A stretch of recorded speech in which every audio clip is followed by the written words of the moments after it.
And we are live. Okay. Good afternoon, everybody. It is Angie Atkinson, and I'm here with the lovely and talented Lise Colucci. Lise, welcome back. Thank you. Pleasure. So, yes. So today we thought we would talk about how it is when, let me just mute myself, what to do when you're angry at yourself after narcissistic abuse. When you feel that you realize, I don't know about you, but I realized that I should have known better. I thought I should have, right? I'm really good at reading people. I should have never missed this. And then I thought, was I just desperate? Did I just accept this because I was desperate? I thought a lot of things about myself that made me angry during that process. How about you, Lise? Oh yeah. And even when you're trying to understand things and you do know better, and you know you should not be dealing with this, and you are trauma bonded and you can't, it feels too hard or it feels too scary or whatever it feels for you to get out. And a lot of people, including myself, have had a lot to work through with forgiveness towards oneself, because there's a lot of time wasted and a lot of energy wasted and a lot more heartache that you're dealing with because of how prolonged it gets. Yeah, it's outrageous. Yeah. Hey everybody. Hey Chris, Jack, Hufflemamo from the Mod Squad in the house. Welcome back, and welcome to everyone else in the chat today. Good morning, or good afternoon.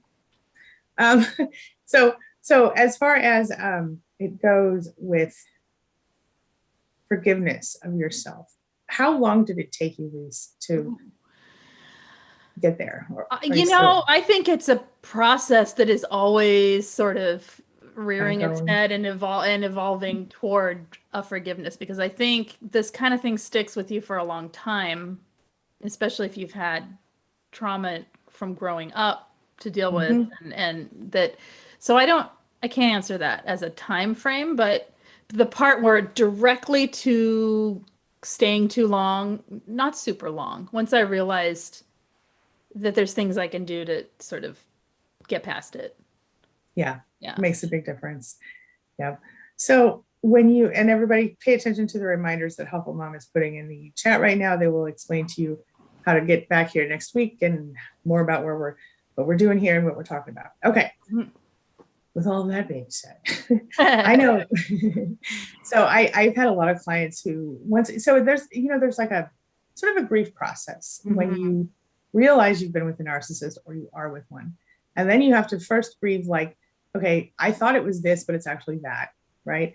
Then you have to realize that you've spent months or years or decades like within this false reality, right?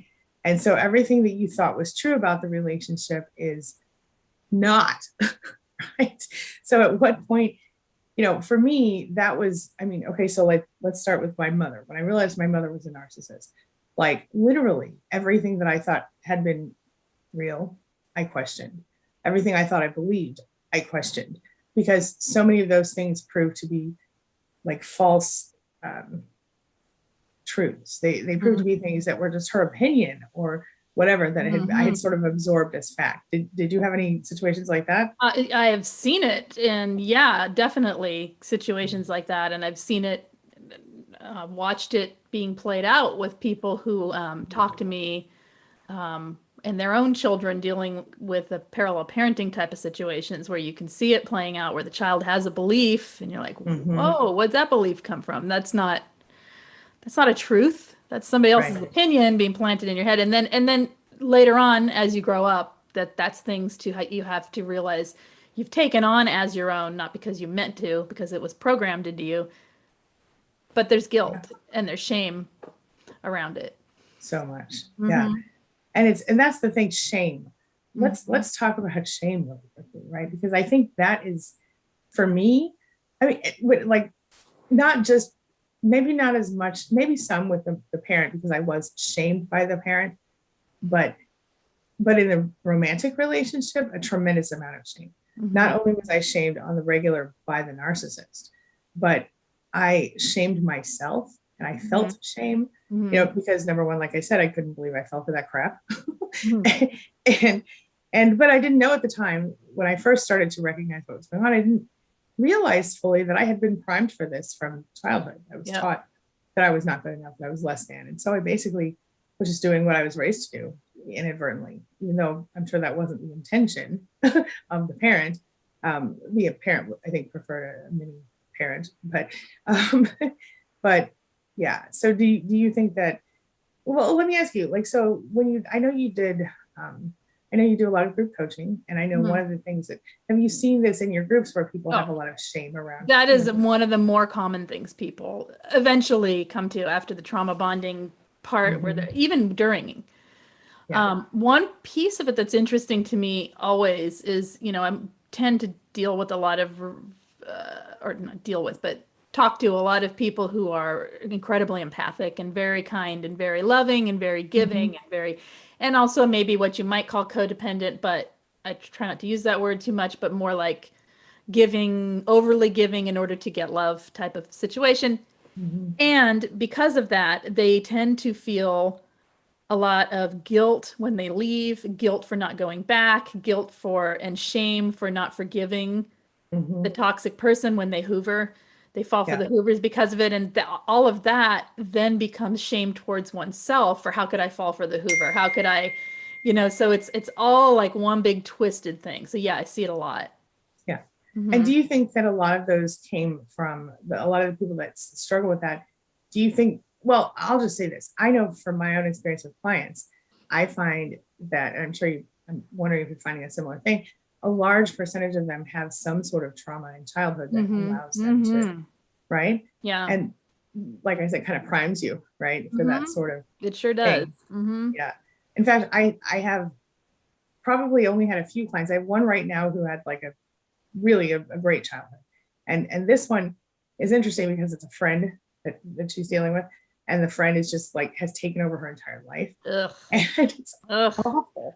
But she's never dealt with anything like this. And so by nature, she's just kind of soft-spoken and just kind of very polite and sweet and kind, but never has dealt with somebody so manipulative. And so it's not like it's harder or easier, you know what I mean? But it's a whole other dynamic in that case. And I wonder here in the chat, how many of you were raised by narcissists or at least experienced some serious trauma in childhood and then also ended up with someone who was toxic and abusive, and whether it was emotionally or otherwise? Let us know in the chat. Yeah, it's an interesting thing too that the shame is taught to you because you're taught as a child or a young person when you've been raised by a narcissist to take the responsibility for everybody else's stuff.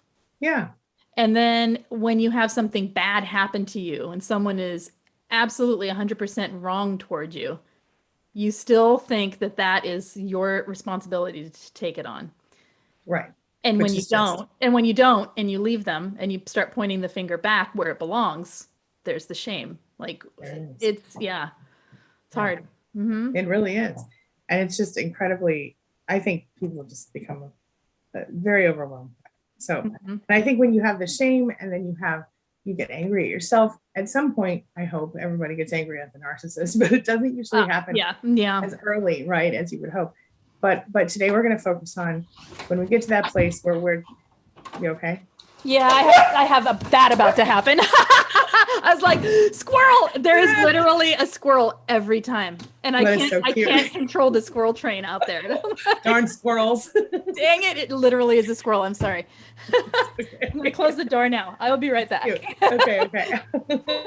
All right. Well, I'll tell you what, we're going to jump into the chat while she's doing that. I'm right here. I'm just like, cuteness. Okay.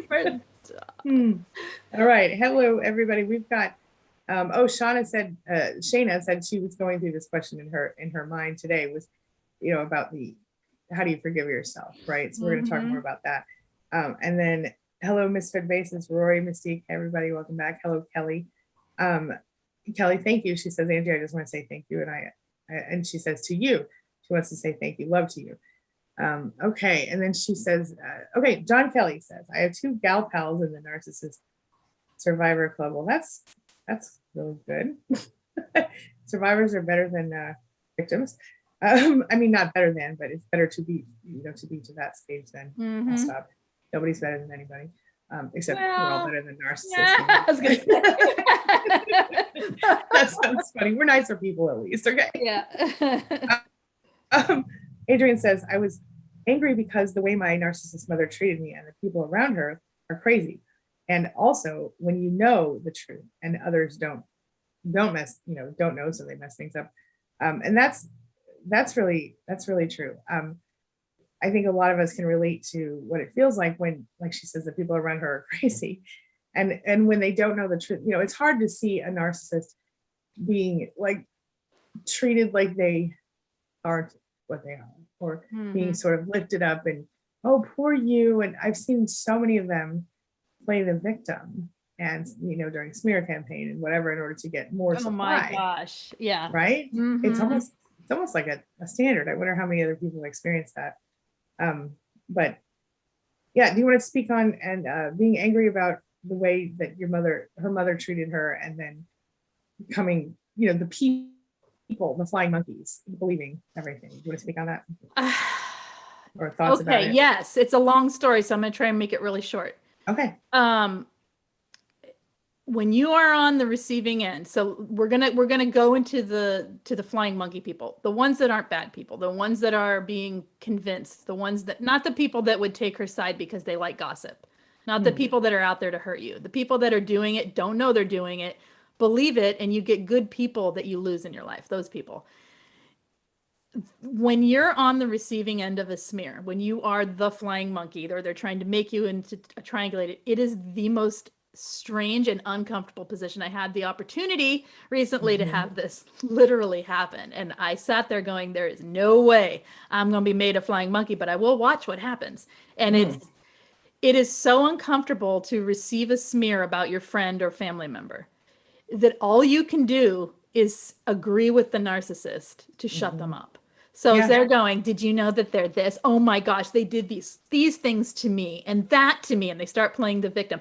They never call me, as the mother narcissist says. They are, they just turned their back on me and walked away. All the person can say in their discomfort is, wow, that's really all, it's all they can do. Or they have to call her on it. And then this happens with them and they don't want that. It's super uncomfortable. It is super. And people don't know that they're being made into a flying monkey. They don't know what that even means. And so then they come in good faith and be like, why did you do that? It's your mother. You should try and blah, blah, blah. And wow, super frustrating. So the unfortunate part is that they can't understand it. Right. They can't get it. Unless, and even when you're sitting in the position of knowing what I know and how much I deal with it, still having it happen, you're part of your head starting to believe them. Absolutely. Even then, and then you pull back and you're like, what? No. Yeah. No victim playing here. No, stop it. Yeah. It's really bad. I know. It's really bad. They are so convincing. Yeah. Yeah. I had a longtime client who, her father was leaving her all these voicemails, and she was, letting me hear the voicemails, and he sounded so like sweet and just like a really nice guy. And for a minute I was like, huh. And I knew she wasn't lying. You know what I mean? Oh, but yeah. They're so smooth sometimes. It is so smooth. And so not that I would say, oh, it's okay, those people shouldn't, it's, just forgive them. Right. But understanding that that's what happens, it makes me even more angry. Me too. But at the same time, there is not, the only thing you can do about it is hold your head high, be yourself. Don't respond or react to the smears. And yeah, I mean, it's right to be angry at that. It's something you can't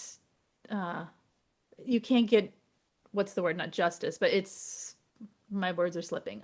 You know what I'm saying? It's you can't get starts with a V. Validation. Yeah. In fact, you're invalidated. You're invalidated by it. Yeah. Yeah. It's hard. Absolutely. Yeah. Ed Green says, I totally agree. It's a journey. And from earlier when we were talking about this, hold on. John Kelly, this is a great comment. He said, trauma blinded. That's interesting. It's a trauma blinded. It really kind of is interesting because we are trauma blinded, aren't we? Especially when we're still in the relationship or wishing we weren't, right? Yeah. Okay. So we're going to just scroll on down here, and we have one from, okay, Chrissy, who says, I'm not sure he's a narcissist, and I'm letting him come back after a year. We have a 33-year history. Well, Chrissy, I will just say this. I hope that you're right for your sake. But I'll tell you this, they do not change. And I don't know, maybe he's not a narcissist, but maybe you can give us some more information. I know that when Dana has talked about this before, she has said you should make them wait at least 5 years and go to therapy. So, but what are your thoughts on this, Lise? Yeah, I would say at least 5 to 7 years of therapy, extensive therapy, and then completely changing the nature of the relationship that you're stepping back into. If you have 33 years of history with someone, that's 33 years of proof and track record. Yeah. And that is what you look at more, to me, more like look at that more than than the promises being made. Yeah. And hoovering is seductive, and it is to think I have all this history, I've built all this life with someone, I have all this investment, and then they're gone because you're like, they're toxic, go away, and then they quote change, right?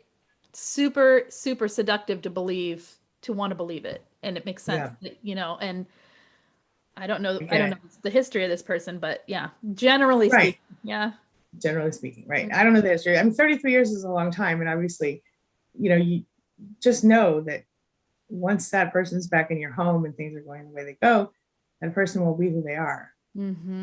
It'll reveal itself. Let's put it that way. Yes. Yeah.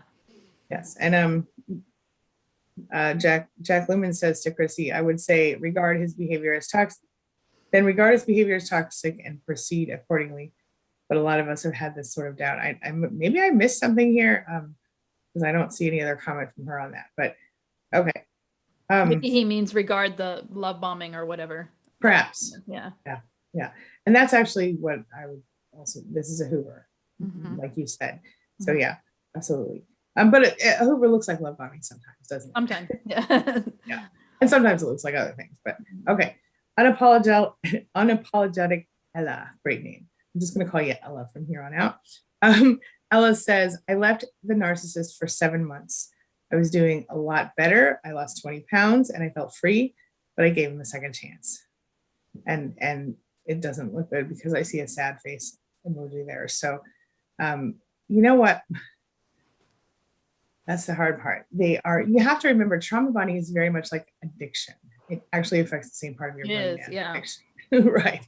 So, I know, Lise, you have a lot of knowledge on trauma bonding. Do you want to share your thoughts about this for Ella?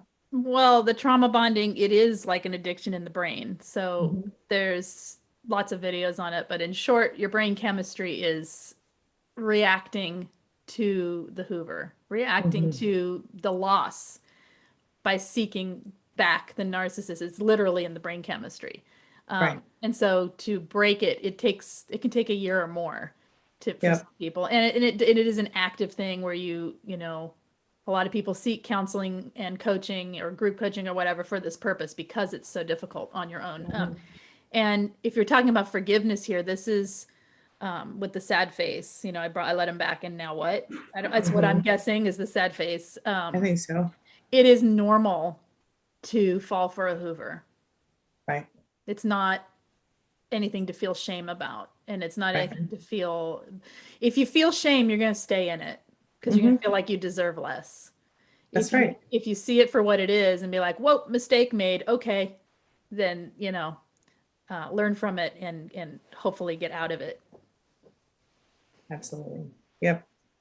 Okay. And I would agree with that. And I would say, you know, if this person is in your home, you know, it might be a little harder to get away. If they're not in your home, I would start slipping away immediately. Yeah. Okay. Huffle Mom and Jack Lemon just celebrated they're celebrating their 2030 anniversary next month. Wow. Happy early anniversary. Happy. Yeah. And that should be a happy time for me, she said. But for some reason, I feel bad and guilty because our first years weren't good. Okay. Well, that makes a lot of sense. But your more recent years have been better, I think, if I understand correctly. And I think that it's really, really important to focus on what you can control, and what you can control is from here on out. You can't control what happened then, it's already done, right? So I would tell you to think about the strides you've made together, the growth you've done together. You guys work together with us on this channel. I know you work on Lisa's channel sometimes, and you work on some other channels around that. You guys do a lot for the community, and we appreciate you. And I think your relationship might be benefiting from this together activity that you're doing.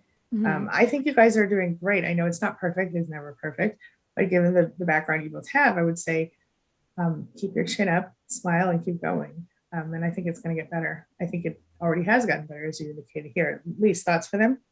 Oh, this is, it's just similar to regret is what I'm hearing. And if you live in regret, you miss the moment. So,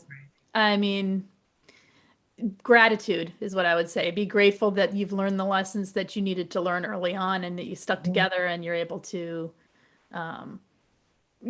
be happy and healthier now. Of course, it's not perfect, and of course you fight, and of course, there's stuff, but that, and I think that comes to like when you're the same thing when you're trying to let go of shame for yourself, and I've wasted all this time, all these years for whatever you've done in your life, whether it be being with a narcissist or like Huffle Mama was saying, the letting go of the regret so that you can live in the present time with some gratitude. Yep. Absolutely. Good stuff. Chrissy acknowledges that she is in fact trauma bonded, and that's why she, I think, is going through what she's going through. And then Ella says, never give them a second chance. And I absolutely agree. The thing is, I think a lot of us, they say, what is the statistic? It takes 7 times on average for people. Now, some people leave and they're gone, and that's that. But a lot of other people, they go back and they go back and they go back for different reasons. And some of it is, they don't want to learn how to shave now. And some of it is like, how people shave. It's a silly thing to say, but you get the point. They don't want to date, is my point. They're like, I already know this person. I already know it. Yep. Right. And even though everything's not fine, I'm used to it, or that person does the love bombing thing and they try to suck them back in through a Hoover, or they just don't know what else to do. They're so trauma bonded that they can't fathom the idea. It takes time, and it's devastating. They say that like divorce, for example, is more taxing to your nervous system and your all that stuff than more. It causes more pain and grief and physical stuff than even death. Like if your spouse died, you would feel less. You would still be devastated probably, but less devastated than if they left you. Which sounds weird. There's a lot, because it doesn't just end and then you grieve. You've got so much entangled in it. And when you're dealing with the toxic person, you've got the healing from it. So you have to heal from losing a relationship, plus heal from the damage they did in the relationship. It's a lot. Right. Exactly. Yeah. Yep. Now this is great from hello to the highly sensitive Wookiee. I always enjoy that name. John says, and living in gratitude, I have found to be antidotes and process that help recovery. Well, I do find that to be very helpful for me personally, but I know that a lot of survivors aren't there yet. And a lot of people find that almost offensive to hear you say that. Oh, yeah. Right? Yeah. And that's why I don't say it very often, but only in that specific, Yeah. Yeah. Because, and I get it because it's so soul crushing. What do you got to be grateful for? Right. You feel that. Right? Yeah. And so unless you're in the right mind space to hear that, you may be very offended. Like some people will tell you that's toxic positivity. Now, I don't feel like that is for me. And I have found lots of reasons to be grateful, even when I thought I couldn't, right? Like I'm still alive, and I'm still like, I have a place to live and a place to put my head at night, and food and all the things, but when you're feeling so devastated that you don't even know that you're going to go on, that's just not helpful. Right. It's being grateful sometimes it just starts with self-compassion. And that's a better way to put it, just have some Right. compassion for yourself or, yeah, I always hated it growing up too. It was one of my pet peeves, hearing just be grateful, Lise. Mm-hmm. Right. It's, and that's the thing. Sometimes that has been used against you. I'm trying to make Oh sure yeah. my camera stops flashing. It kind of used to diminish your pain sometimes. Yeah. And Yeah. what we want it to do is diminish our pain, but in a good way, not in a Right. shameful way. You have to be Actually, you know ready. what? That was used as shame with me as a kid. Speak on it. Let me hear you. What you Oh, got? being told I needed to be grateful when I was Yeah. sad about something real, and being told I should be grateful. Right. And that's hard, right? That's very similar to the, if you don't, I used to get, and sounds probably you're probably gonna think I'm petty, but there are starving children in Africa. I used to be told. And so you need to eat all the food on your plate and I'm like, well, that doesn't make any sense. That doesn't, if I could ship it to them, I would, Mom. I would say that, and she would be so not okay with it. Right. But yeah, anyway. Yeah. So, okay. Let's see. So, but John, you're not making an invalid point. Let me No, it's a good point. When you're there. Yeah. But you have to be there. Right. Right. Okay. Let's see here. Chrissy says it's not a second chance. It's more like a 10th or 20th chance. Chrissy, please make sure this is what you really want. I just don't, that's all I'm going to say. You want to say? I'd encourage you to talk it through with someone, that not to convince you one way or the other, but to help you see why it is you keep going back. The logic of it. The logic of your own logic, and for yourself, for your own life. Right. Right.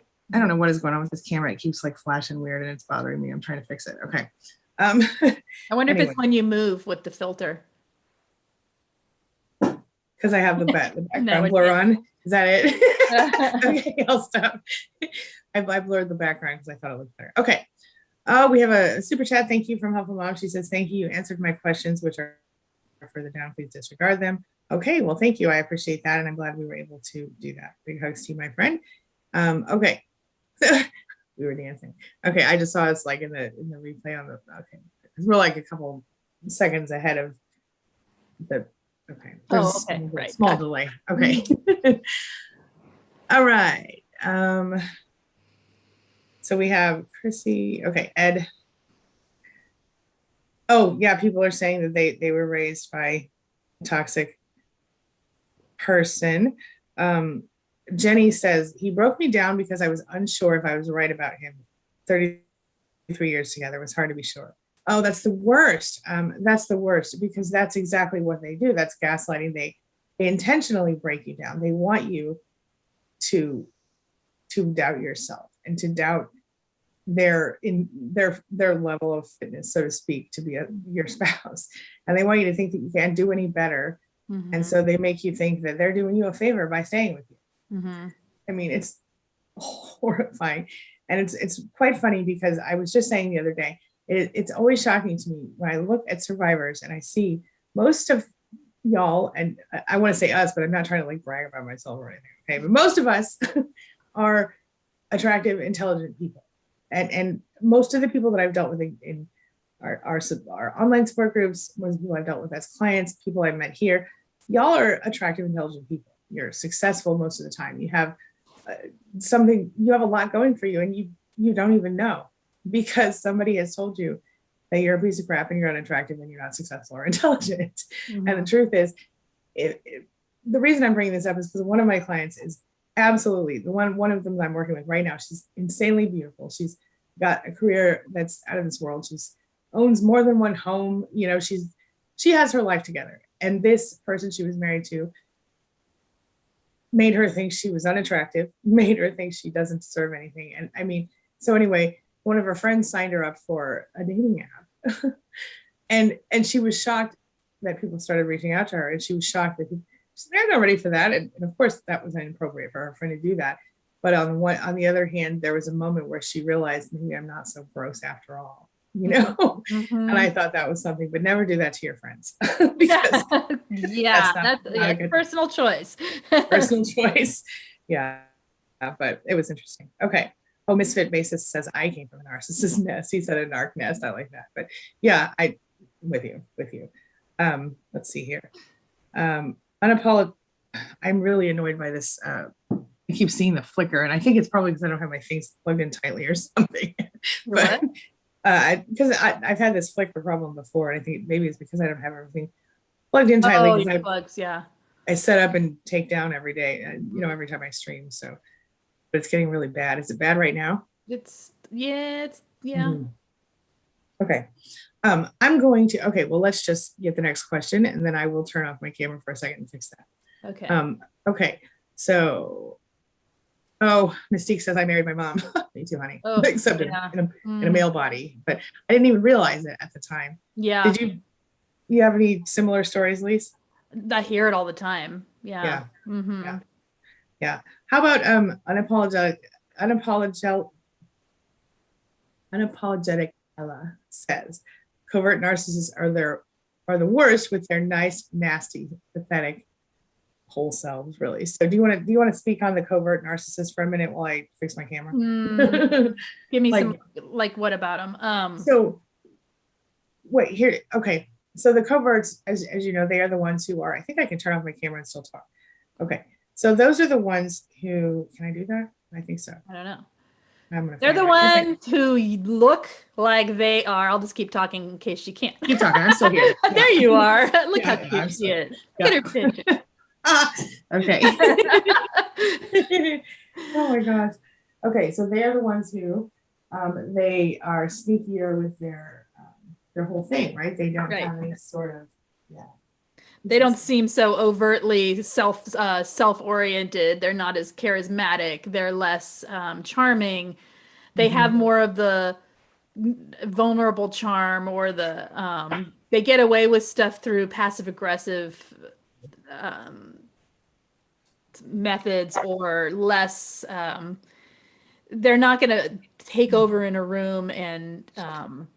They loathe themselves. They often loathe themselves, yeah, and some of them are even not. They don't seem boastful in any way, shape, or form. Right. They do the poor me thing. Mm-hmm. Yeah. Or just you can see the self-hatred. They're charming in the sense of they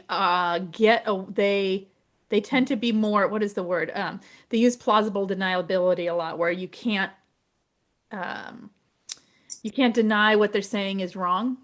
Right. They twist the words in such a way. They're really good at gaslighting and projecting. Mm-hmm. So yeah, they're bad. Coverts are no fun. Not at all. And I think they're, in my opinion, more prevalent right now. Yeah, and that's because a lot of times they will seem like the types who are. Am I too loud? No, okay. You're more muffled than loud. Yeah. Okay. A lot of times, let me see if I can fix that. Gosh darn it, this is very inconvenient for me right now. Your picture's cute. Yeah. Oh, thank you. I gotta fix there. Anyway. Okay, well, it's not letting me start my video, which is always awesome. Try it again. Try it again. Yeah, they tend to be, covert. What were we saying? That is it gonna work? Is it gonna work? Yeah, I don't know. Can you hear me? Yeah, I can hear you. Okay. Yeah, I'm having technical difficulties today. I'm gonna try it. See what happens. Let's do it. Nope, won't do it. It won't let you back on? It won't let me come back to the video. No, I don't know why. That's really weird.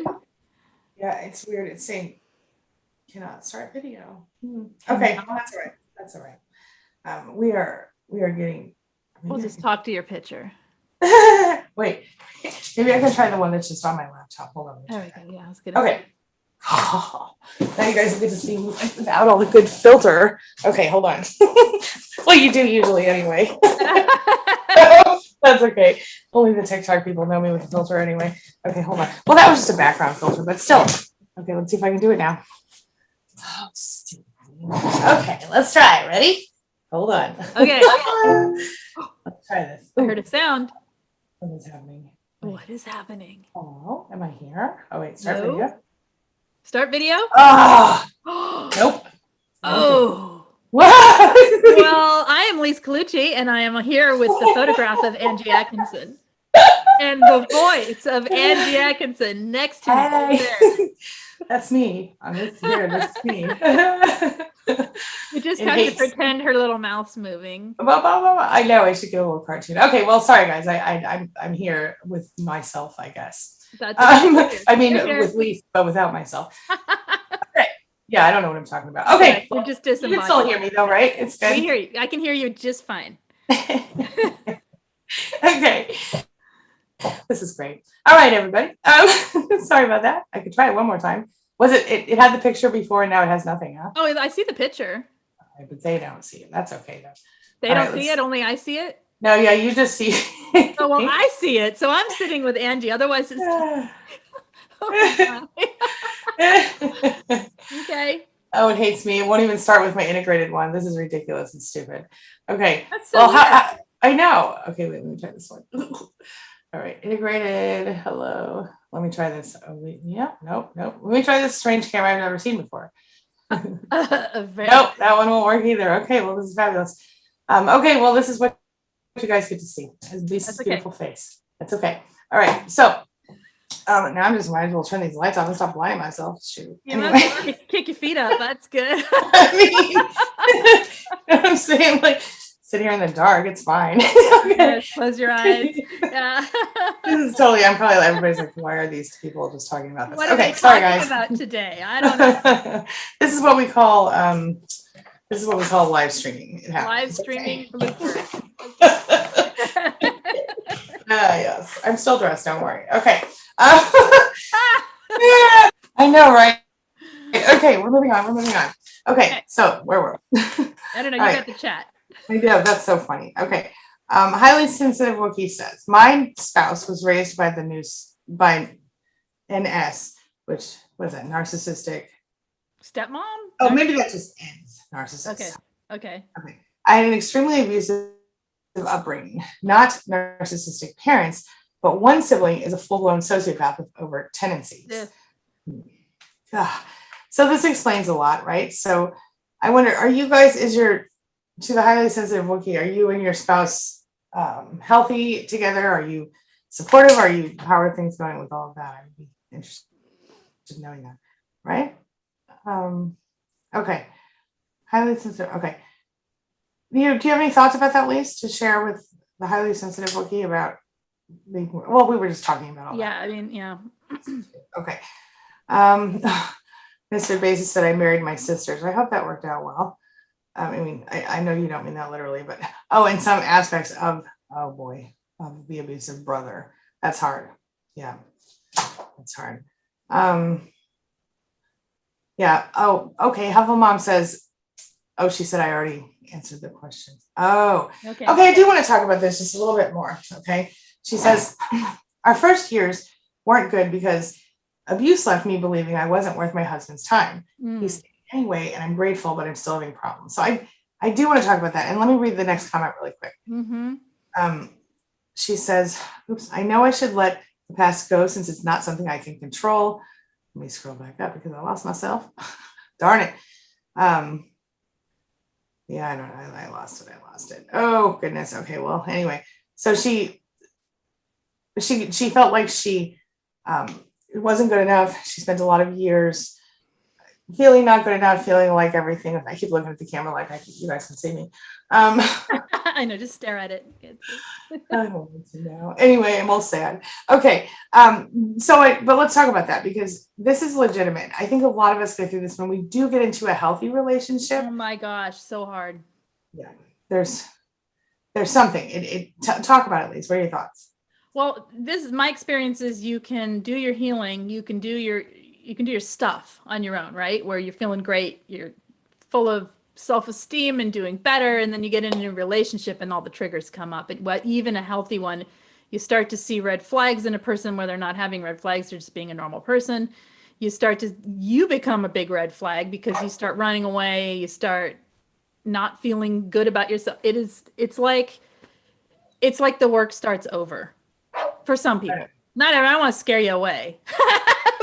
No, but I mean, it's worth it. It's worth it. It's another level of healing. And it's another path in healing, and you got to be ready for it, hopefully. And there is a sense of not being, for each person it's going to be different, but not feeling worth anything, not feeling good enough for this relationship, not being worth someone else's time, not like all of the things the narcissist made you feel. There's come back, can come back up in a new healthy relationship. What I've been taught about it, what I've been told by therapists and by other people who, my dog's going to sit right there and bark. Dogs. Pouring rain. I don't blame her. It just started pouring rain. She's like, so anyway, what I've been told is in a healthy relationship, you can work things differently, and it can take a few years. Like what you went through, I think, Helpful Mama, is actually kind of normal in the fact that you were able to work it together, even if it was bumpy and rocky and you're both stumbling, is kind of how it is, especially when you have two survivors. Yeah. You each have your triggers. You each have your fleas. You each have your, all of that stuff comes up when you put you and someone else together, right? Yeah. And if you can work on a way to listen to each other compassionately, listen with empathy, make sure you're being heard with empathy, all the stuff that helps create healthy communication, it actually does start to unwind some of these beliefs about yourself. Yep. Now, this one, I'm going to just jump off of, and we'll talk more about that in the future. But this one, Luna and Jenny both have a similar concern. Luna says, what if my ex comes back either to show up at my door or contact me on the phone? How do I respond to repel him? I was thinking of telling him I'd file a restraining order, but ideally I don't want to. And then Jenny says, yeah, I feel worried he'll come for me in the future. Is this normal, or am I being dramatic? Okay, A, you're not being dramatic. They almost always come back at least once, if not multiple times. And when that happens, the best thing is if you're healed when that happens, but of course it doesn't always work out that way. So A, be strong, and make sure that that you know exactly what you will say or do in that moment. So let's say he comes to your door, or he tries to contact you on the phone. Do you really need to answer? I would say no. But if you do, if you feel like you can't not answer, then you need to know what you're going to say. So if you really don't want this person back in your life, you might say something like, no thanks, I'm good. or say, if you don't leave me alone, I will file a restraining order if that's something you have to do. But I think ideally, if you can just not let him contact you. If he comes to your door and you're scared of him physically, call the police. If he calls you on your phone, either block his number or put in there, do not answer, it's this guy. You know what I'm saying? Like as his contact information. Or give him a weird ringtone, or no ringtone. Make it be silent and automatically go to voicemail. So you have time to think before you respond to anything. I would not respond. You don't owe him anything. I mean, if you guys have kids and you have no choice, that's different. And then you just keep it minimal. You talk on court-approved apps, etc. Lise, what are your thoughts? I think if you are feeling scared for things like this, if the person isn't physically dangerous, okay, it's a different situation. But if they're not physically dangerous and you're feeling scared, what you can do to help yourself is prepare. When you're more prepared for something, you're less afraid. Right? Hopefully. And what Angie is describing there is being prepared. Having some lines you're going to say is perfect. It'll be different. You know what you feel and it's hard to talk when you're not actually talking to the person, but it could be anything like she said, it could just be, I answer the door, say, I'm not interested in speaking to you. Goodbye, and close the door. Right. It could be that simple. Really simple. And I would keep it simple, in fact, so that you're not standing there giving them a whole lecture and speech. And then and then know that if you are in that case, if you are hoovered at your doorstep, they're going to try to engage. Right. So if you engage and you catch yourself mid-engagement, what I mean by engage is back and forth conversation. You can stop at any moment, like you would with a solicitor, like you would with anyone unwanted on your doorstep. Right. You can tell them, no, thank you, goodbye. At any minute, you don't owe them anything. That's right. So, Absolutely. Yes. All right. I see that we are getting close to the end of our time today. So I'm really sorry about this camera situation. I don't know what happened. I got a new camera and everything, but yeah, like I think if I were to restart, it might do the trick, but maybe I don't know, maybe I should restart before I start sessions from now on.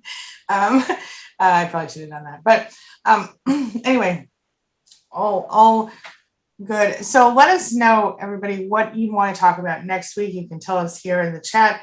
You can tell our our moderator, Jack Lumen, and he will pass it along to me, or you can leave it in the comments below if you're watching on the replay. And we absolutely, wait a minute. I just want to say this. The highly sensitive Wookiee says, it hurts, but I don't feel any guilt about my decision. I think about going no contact with family, though my other family and my spouse have tried to guilt trip me about it. Let me say this, there's absolutely no reason that you should feel guilty. And also, I'm sorry that you're going through that. And your feelings are valid. Lise, do you have any final words of wisdom for our amazing community today? I guess that it's normal to feel shame and guilt around about yourself or towards situations when you've been with a narcissist. It's normal. It isn't actually something you need to hold on to forever, though. And there are ways to work through it. It does take time. It's a slower process than maybe you want, but there it is. Right. Yeah. Right. And a lot of times just getting the validation you need can be a big step toward that. So go seek that validation, and it's okay to seek that validation because that's what we need. Absolutely. That's it. Yeah. Yep. Okay, everybody. Helpful Mom is sharing some reminders in the chat that will help you to know what's happening next and how to get back here next week for this stream. Lise, you will be live streaming when? I was thinking about hopping over there in a few minutes because I want to talk more about what it's like to be a flying monkey. Excellent. Okay, guys. So Huffle Mom's sharing this information in the chat. I'm sure she'll give me Lisa's channel here too. I have to look at I haven't looked at my calendar past this point. So if I'm free, I will. Otherwise, I'll do it tomorrow.